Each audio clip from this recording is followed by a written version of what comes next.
I wasn't in the woods yesterday. Yeah, just a relaxing couple of days. Got some projects to finish off. Bushcraft and woodcraft and that isn't all out in the woods, you know. We make things, we mend things, we do things at home. An acquaintance, a friend of mine called Adam Savage, made me that. It was made from a car spring, and it's going to be the foraging hook. It'll go on the end of here eventually. I shaved this down the other week. This will be a walking stave. This fits on the top and it enables me to hook vegetation up or down or whatever, and just to be a general hooky thing. As you know, a couple of weeks back I broke one of these. Well, actually what it was the welding down there had gone, completely gone. So foraging around the woods, someone had cut down some sweet chestnut last year, making a shelter of sorts. If you catch an earlier video of mine, you'll see what I mean. So I've got that, and I'm going to make a froe with a slightly longer handle this time, so I've got a bit more leverage when I'm splitting wood. Going to use that, and I'm going to cut a piece of that up to make the wedge with as well. I was going to use a metal wedge, but unfortunately the other axe handle that I've got I can't find, so I'm just going to cut a piece of that off and basically have a bit of a chin wag. So without further ado, I'm going to do some sawing in a minute, and while I'm shaving this down on here we can have a bit of a chat and, you know, views about what's going on in the world, and also a bit on water purification and other general topics. So I'm just going to get myself set it up. I've got myself a bag of Bertie Bassett's and a bottle of ginger beer made by Krabby's. Excellent ginger beer. See you in a bit, guys. Ride the horse now and shave this little beastie. Helving the froe is a hell of a lot easier than helving an axe. For instance, you've got a round eye to worry about, which is in an axe you've got a teardrop or an oval shaped eye. I've got a Kemp pattern axe upstairs and it's got an oval shaped eye on it. A lot harder to find the wood for that. I've got to have a word around wood merchants for that one, but you know, it's good exercise.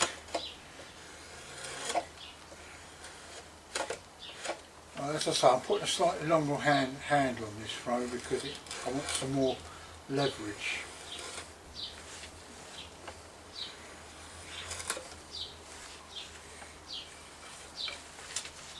Right, now, as I was saying, there's a lot of, I was watching a few videos during the week from friends. One Sandy Jack,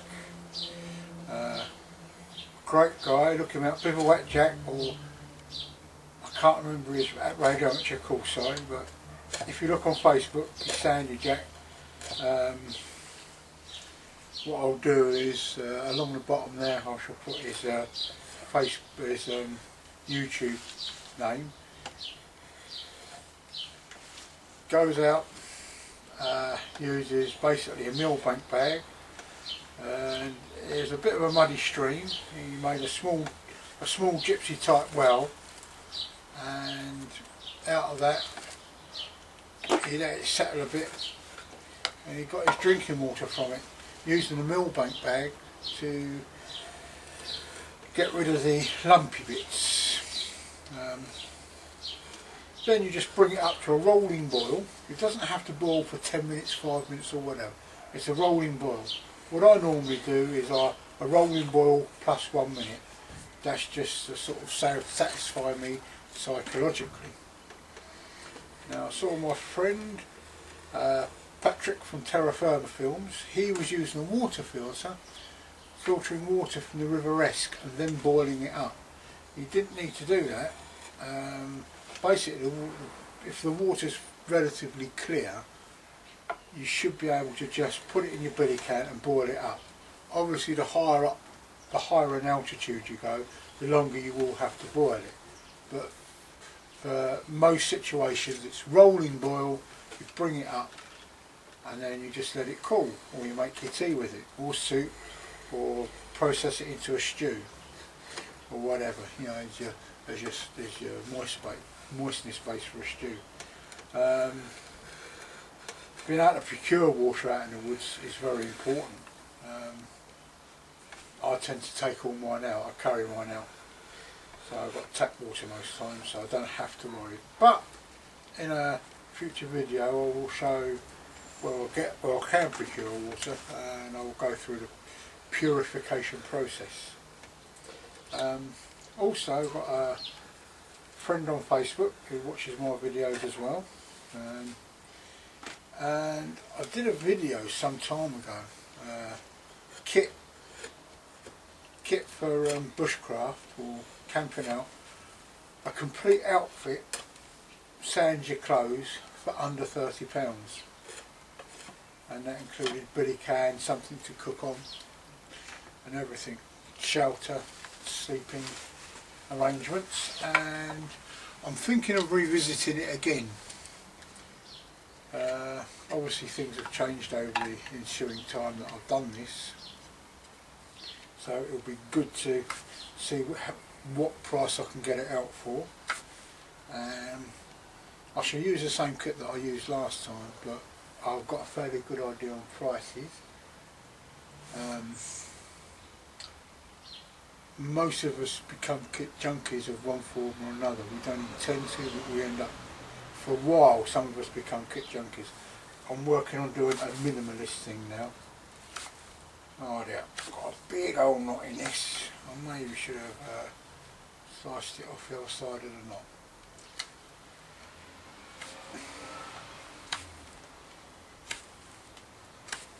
I have to get the other saw down in a minute to give it a big curve, so I can put the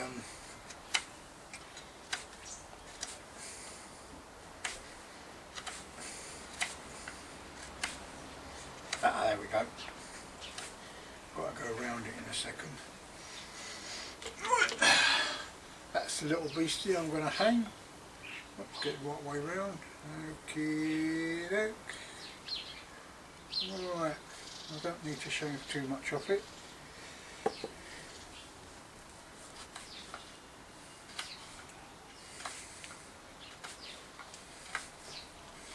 Now I say, most people spend an awful lot of money on kit and end up not using half of it.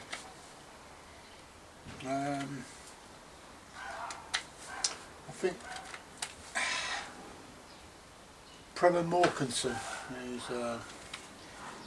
he wrote a tracking book, but he also, funny enough, on one of my Facebook pages, on my Facebook page, in reply to a thing by Gazwale,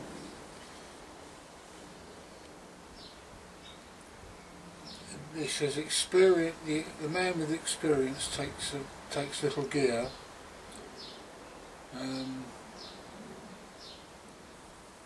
Experience equals little gear, lots of gear equals little experience, and often that's the case. You know, you don't have to take lots of gear, as I keep saying. You know, it's sitting out and being wise with what you get, wise with your purchases. People save lots of money to buy what I think is appropriate gear. There's a uniform within this community of ours. I picked this up. This is a folding saw, made by ARS. I don't know where it comes from. It was Avalon's dad's. He got lots of folding saws. It's a folding saw. Okay, it's not a Barco folding blade, folding saw. You know, it's not green. Still cuts wood the same way. You know, it's still got teeth on it. Often we don't need a fixed blade knife, though it's by far the safest knife when we're out in the woods. you know, you can get away for most of the time with a folding knife. Because we're not chopping down trees and carving. Oh, there we go. Right, I'm going to go and get myself a cup of tea, so I'm going to turn this off for a bit, carry on with this, and I'll be back with you.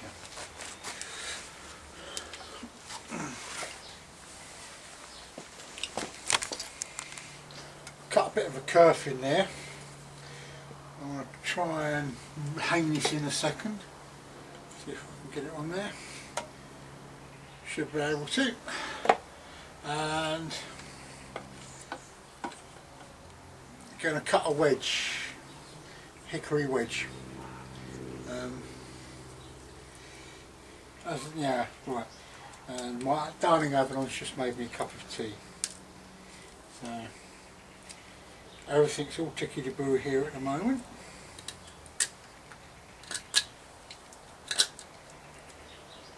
Yep, as I was saying earlier, we can spend too much money on gear and lose the focus of what we're actually doing. Is it a gear fest we're attempting to do, or is it something a little more basic, like being out in nature, camping, with the simplicity that this should bring, but it doesn't.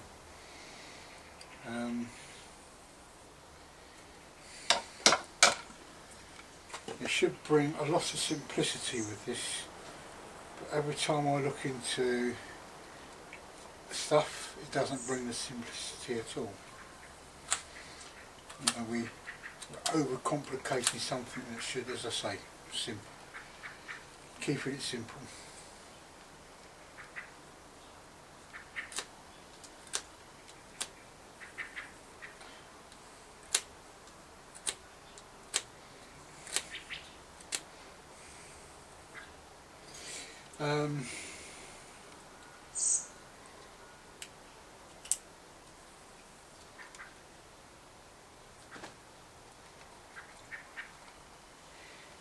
There we go.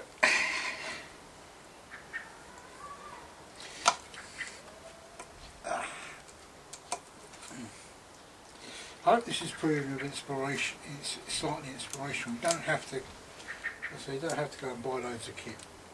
A lot of it we can manufacture ourselves, and a lot of it can be bought quite cheaply. It's not a very good wedge, but it might force it apart enough. Right, where's the sheet?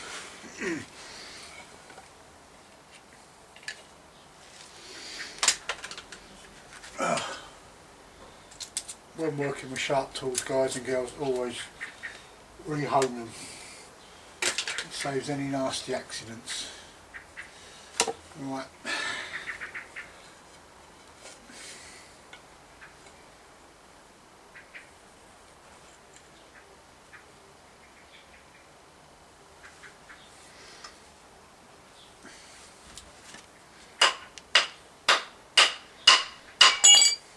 Not quite fitting right.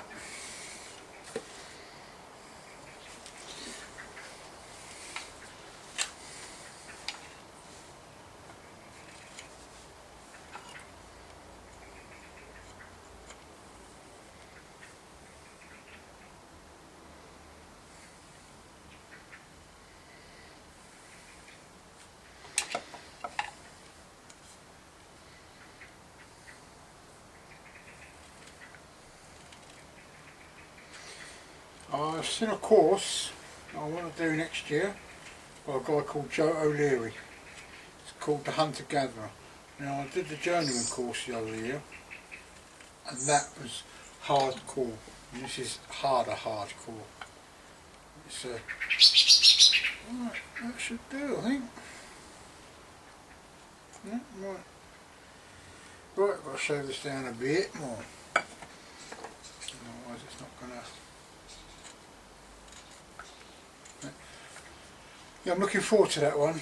It's all natural clothing, must be all natural products, so it mostly be wool, good reason for that. It keeps you bloody warm when it's wet.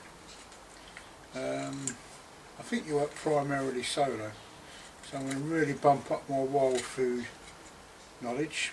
I'm fairly knowledgeable as it is, but you know, it's just taking it just a little bit further. On the wild food front, for those of you who use Facebook, look out for the Wild Food Project. It's my new Facebook page. There I want to share knowledge of all types of wild food, whether it be vegetable or animal or fungi. Cooking methods, backwards cooking. Get a bit of a glitch then, run out of space on the old camera, so I have to do some deleting. So I don't know where I got up to. I did try and find out, but it's not a very good camera for finding that sort of thing out. So I mean, basically now all I've got to do, I think, is just to whack this on the head.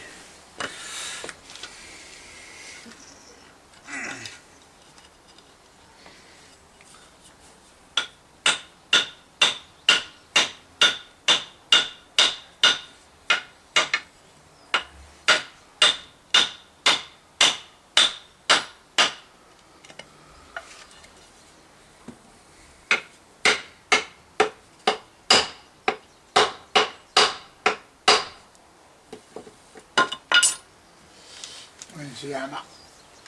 I'll give it a bit more of a clout.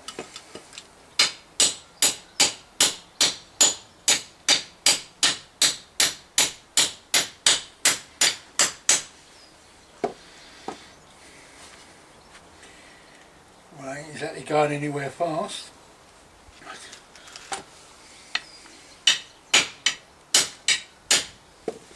Right. Oh, it's going to be fun getting this wedge in. So where's my knife?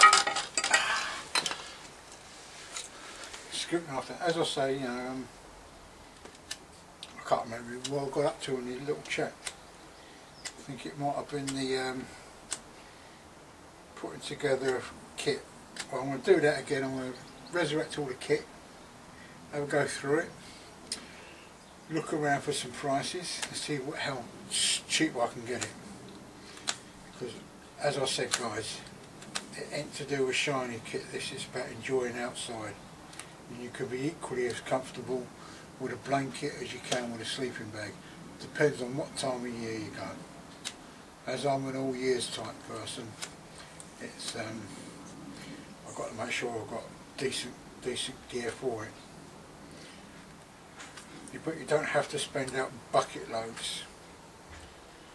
Oh, that looks about right.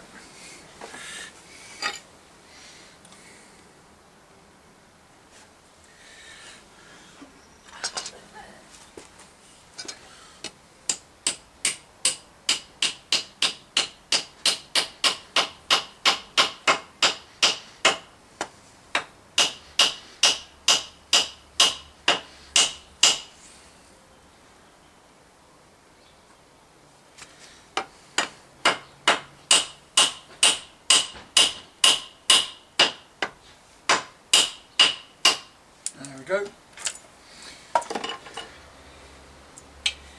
Just trim this off.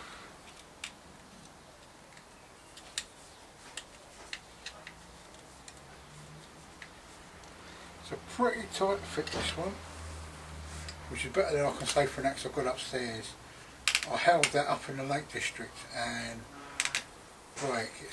It needs re-wedging because where the wood was so damp,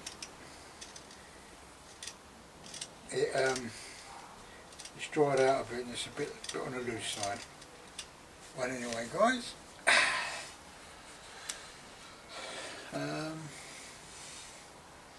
one froe. Just gonna trim off the end here.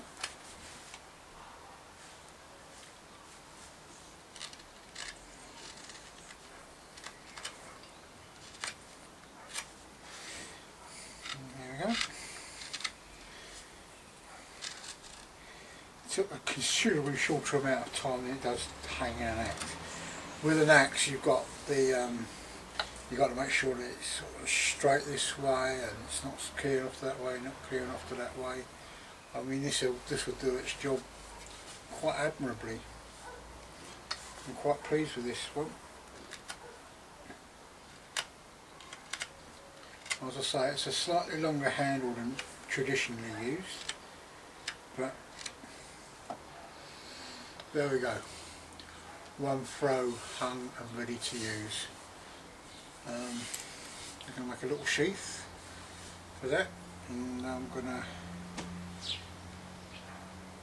take a small file to the edge of this, give it a bit of an edge, but I shall be happy to use that inwards now. So guys, without further ado, I shall bid you a fond farewell. A big shout out to all my new subscribers, and just before I go, I say I'll run two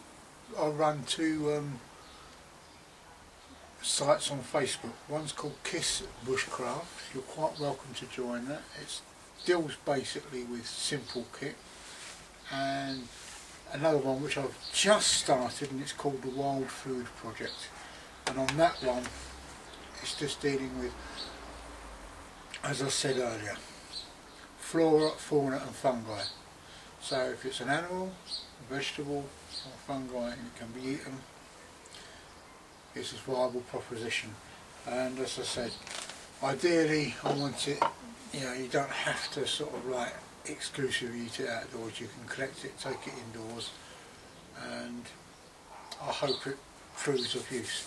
Anyway guys, I'll see you later. Bye.